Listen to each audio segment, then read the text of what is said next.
Hi everyone. My phone. Oh, well, here's the town hall, and it's ringing because it's 9 o'clock. I'm in Varazdin today. Oh, it keeps ringing. All right, cool. Might ring 9 times. So yeah, I'm in Varazdin. It's north of Zagreb, if I understood this right. Anyways, it's in the direction towards Hungary, so I'm pretty sure it's north.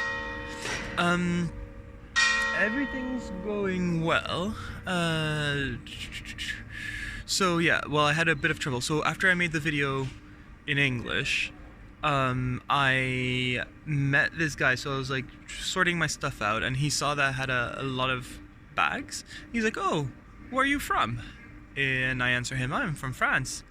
"Ah, mais tu es français." And then he starts, like, he's from France as well, and he was waiting by in the same place I was because he wanted to take a picture of it. So he was like, "Yeah, it's really foggy right now, but it'll clear up, and I want to take a picture of it." And then he studies tourism in France. And so no, we chatted for a bit, but I wanted to get on with the day because I wanted to get somewhere, like get away from Zagreb. And so I didn't find my water bottle in the bike shop I thought I would find it. And I saw there was a Decathlon sort of on the way out of the city. So I went to that one, which was a mess just because Zagreb is not made for bikes. It was just, I was on really big roads that were sort of scary.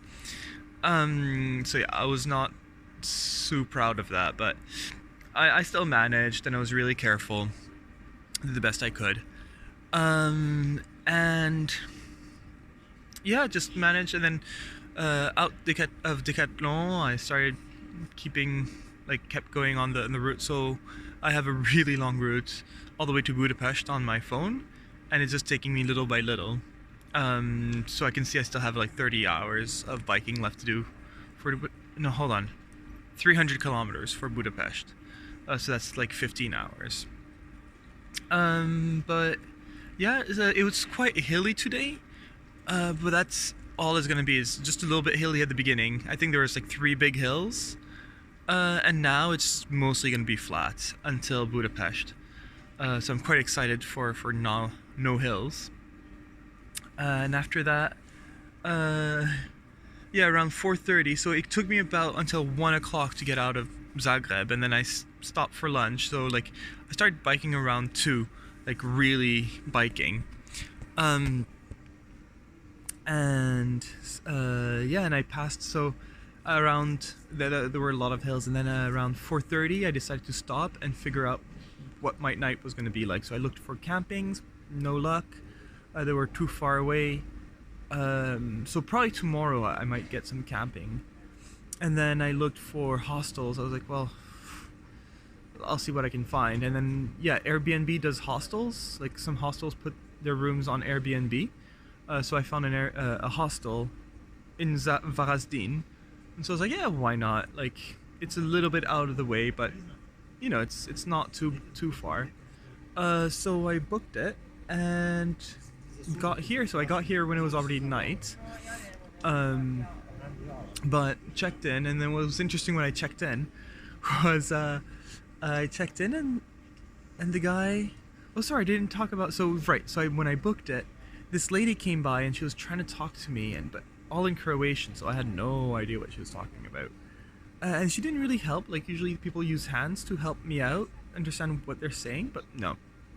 She was really enthusiastic though, but she didn't use her hands.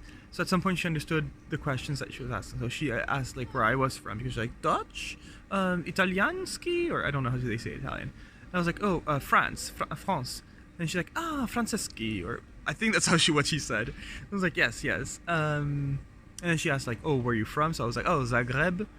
And then she's like, where are you going to? And then I showed her on the phone, like, because I had just booked it. And then she started telling me the directions, like, oh, and so I was like, okay. So I said the only Croatian word I know so far, which is Havala, that's it, Havala.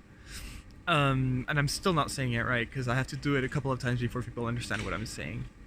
So I said Havala, there we go, Havala. And yeah, so she was quite happy that I knew that one word.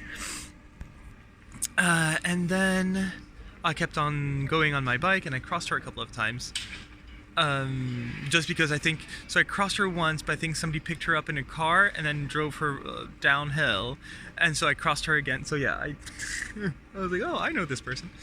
And then right at that town, must have been a really friendly town, because this one guy on a bike is like next to me, and he starts talking to me, and he starts talking to me about warm showers, which is kind of like couch surfing but for people on bikes.